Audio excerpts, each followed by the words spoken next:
ጌታቸው ረዳ እጄ አልተጠመዘዘላቸውም ብለዋል። ዓላማዬን አሳክቻለሁ ስላሉት ጌታቸው የወፍ በረር ቅኝት እናደርጋለን። ጋምቤላ ክልል የመከላከያ ሰራዊትና የፌዴራል ፖሊስ መግባቱን ርዕሰ መስተዳድሩ አረጋግጠዋል። ጋምቤላ እንዴት ውላለች? የሰዓቱ የዜናችን ትኩረት ነው። ባይቶና ምርጫው በትግራይ ካልተካሄደ በአዲስ አበባ እወዳደራለሁኝ ብሏል። እንመለስበታል። ከዚህ ውጪ የጅቡቲና ሶማሊያ ጦር አዲሱ ስምምነትም ይዳሰሳል። እጁን ቁረጡት ኢሳያስ በሳውዲ ያቀበሉት ምክር መነጋገሪያ ሆኗል። ትኩረታችን ነው። በቻይና የሞት ፍርድ የተሻረላት ኢትዮጵያዊት ተከሳሽ ናዝራዊት አበራም ተሽሮላታል ስለተባለው የሞት ፍርድ የምናጋራችሁ መረጃ ይኖረናል። ሌሎችም ጉዳዮች ተካተዋል። ጤና ይስጥልን። የሰዓቱ ዜናችን ነው ተጀምሯል። በመግቢያችን ላይ ያደመጣችኋቸውን አበይት ነጥቦችን ዝርዝር መረጃዎቻቸውን እንደሚከተለው እናጋራችሁም። ወደ ቀዳሚ ጉዳያችን እናምራችሁም።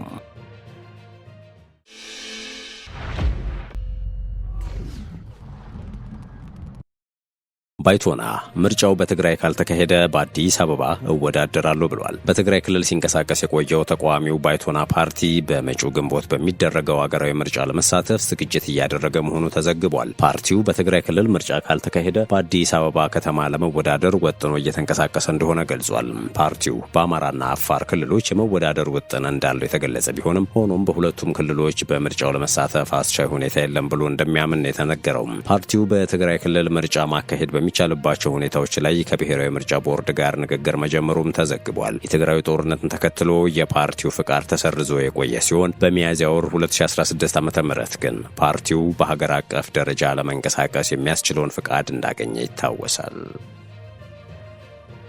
ጋምቤላ ክልል የመከላከያ ሰራዊትና የፌዴራል ፖሊስ መግባቱን ርዕሰ መስተዳድሩ አረጋግጠዋል። በጋምቤላ ክልል ተቀስቅሶ የነበረውን ግጭት ተከትሎ የመከላከያ ሰራዊትና የፌዴራል ፖሊስ ወደ ክልሉ መግባቱን የክልሉ ፕሬዝዳንት አለሚቱ ኡሙር ተናግረዋል።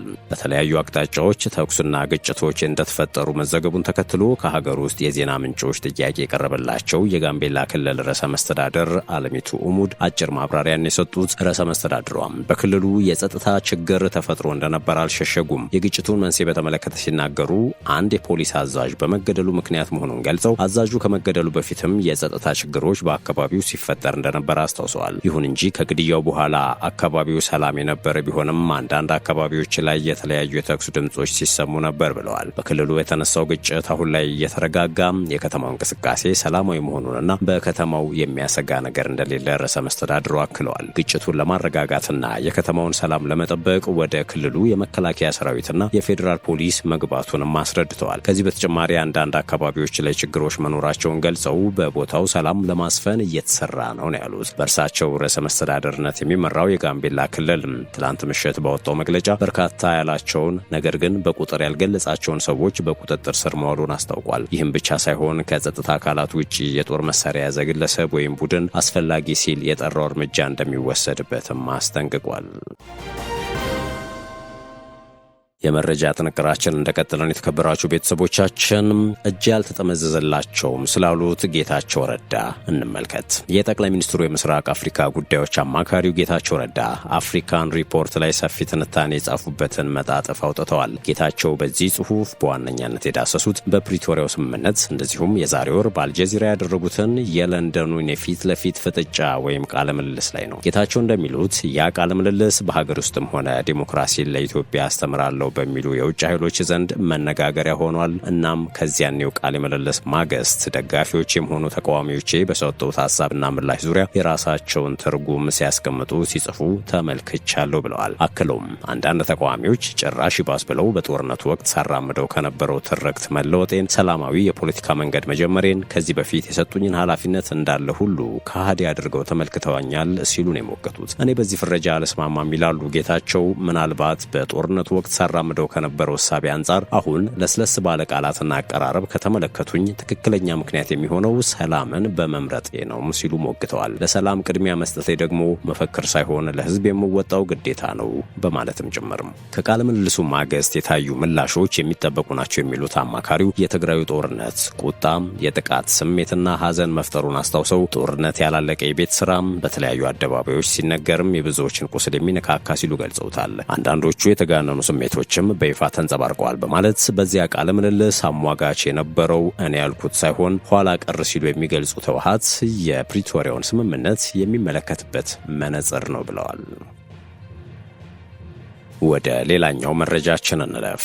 ሶማሊያና ጅቡቲ የመከላከያ ሚኒስትሮቻቸው በሞቃዲሾ ያደረጉትን ስብሰባ ተከትሎ የመከላከያ ትብብራቸውን ማጠናከራቸው ተሰምቷል። የሶማሊያ መንግስት የመከላከያ ሚኒስትር አህመድ ሙአሊም ፊቂ የጅቡቲ አቻቸውን ሐሰን ዑመር መሐመድን በሞቃዲሾ በሚገኘው ቢሮአቸው ተቀብለው አነጋግረዋል። የጅቡቲ መከላከያ ሚኒስትር ሐሰን ዑመር መሐመድ የምስራቅ አፍሪካ ተጠንቀቅ ኃይል በእንግሊዝኛ ምህጻረ ቃሉ ኤኤስኤፍ 35ኛው መደበኛ የመከላከያና የደህንነት ሚኒስትሮች ምክር ቤት ስብሰባ ላይ ለመሳተፍ ዋና ከተማዋ ሞቃዲሾ ገብተዋል። ሁለቱ ሚኒስትሮች በጸጥታና በመከላከያ ዘርፎች ያላቸውን ስልታዊ ትብብር ማጠናከር በሚቻልባቸው ሁኔታዎች ላይ ሰፊ ውይይት አድርገዋል የተባለው። በተጨማሪም ውይይቱም በአፍሪካ ቀንድ አስተማማኝ ሰላምና መረጋጋትን ለማስፈን ጥረቶችን ማቀናጀት በሚቻልባቸው ሰፋ ያሉ ቀጠናዊ ትብብሮች ላይ ማተኮሩ ተገልጿል። በውይይቱ ወቅት የሶማሊያ መንግስት የመከላከያ ሚኒስትር አህመድ ሙአሊም ፊቂ ጅቡቲ ላለፉት ዓመታት በሶማሊያ የመንግስት ግንባታ ሂደት ውስጥ ላበረከተችው ጉልህ ሚና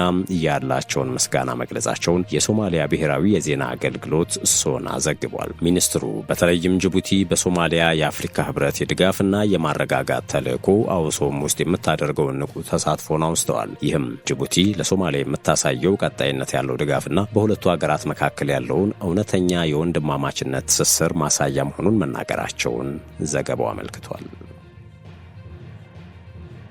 እጁን ቁረጡት።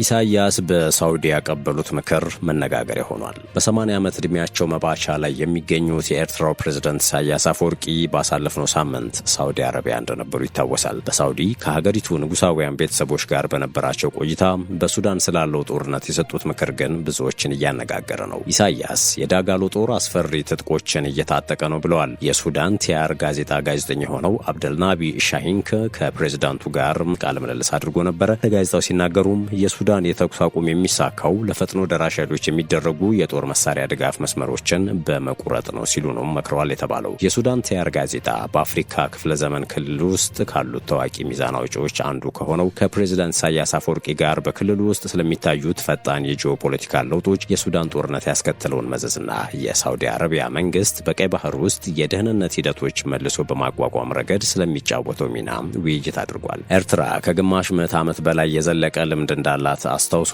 መሪዋ ኢሳያስ ዛሬ በቀይ ባህርና በባህር መተላለፊያ መንደብ ላይ የምትገኝበትን ቦታውን ስትራቴጂካዊና የጋራ ቀጠናዊ ኃላፊነቶች ምን ያክል ወሳኝ እንደሆነ በሚገባ ይገነዘባሉ ሲል የሚያሞካሻቸዋል። በሳውዲ በነበራቸው ቆይታም ሀገሪቷ በዚህ የዓለማችን ወሳኝ የባህር ትራንስፖርት መተላለፊያ በሆነው የቀይ ባህር ቀጠና ሚናዋ እየጨመረ እንዲመጣ መጠየቃቸውንም ጋዜጣው አውስቷል። ኢሳያስ በዚህ ቀጠና ሚናቸውን እያሰፉ የሚገኙም ትንንሽ ግን አደገኛ ኃይሎችን እንቅስቃሴ በአይነ ቁራኛም ተመልከቱ ስለማለታቸውም ነው የተነገረው። ኢሳያስ በሱዳን ስለሚካሄደው ጦርነት ሲናገሩም እንደ አፍሪካዊ ሀገር ቀውሱን መፍታት የሚቻለው በመደበኛ ሂደቶች ብቻ ሳይሆን የጦርነቱን እውነተኛ መነሻዎችን በመመርመርም ጭምር ነው ብለዋል። ፕሬዝዳንቱ በዚህ ሰዓት ለፈጥኖ ደራሽ ኃይል ሚሊሻዎች ዘመናዊና መጠነ ሰፊ የጦር መሳሪያዎች ከጎረቤት ሀገራት በገፍ እየቀረበለት ነው በማለት ይህ የሎጂስቲክስ ድጋፍ በመሬት በባህርና በአየር ትራንስፖርት ኮሪደሮች እየጎረፈ ባለበት በዚህ ወቅት ጦርነቱ እንዲቆም የሚደረጉ ጥሪዎች አስፈላጊነታቸው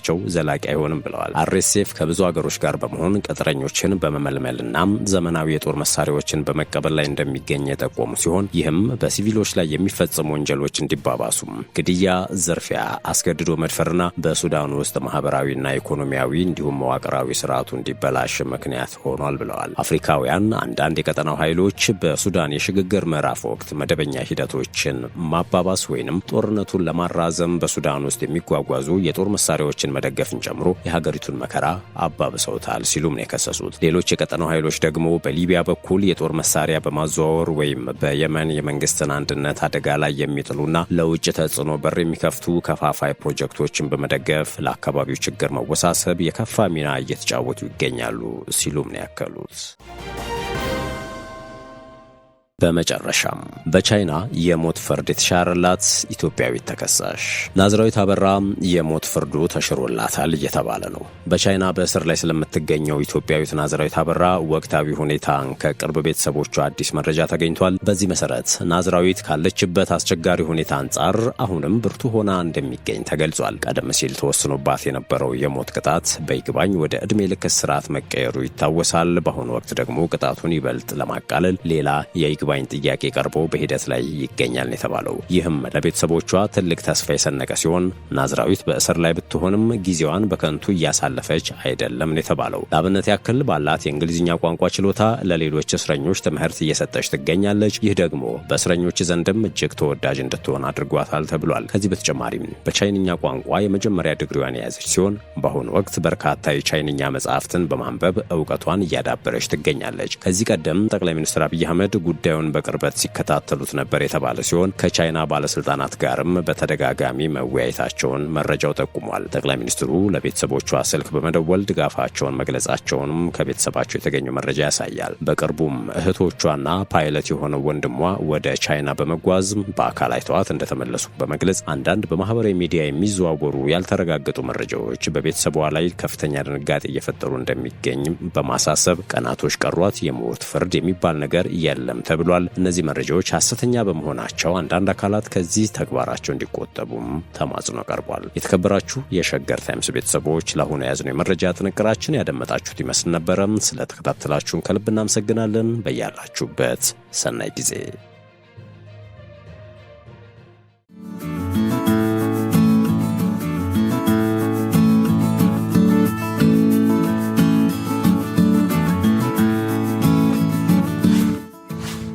ሸገር ታይምስ ሚዲያን ሰብስክራይብ በማድረግና ደወሉን በመጫን ይከተሉን።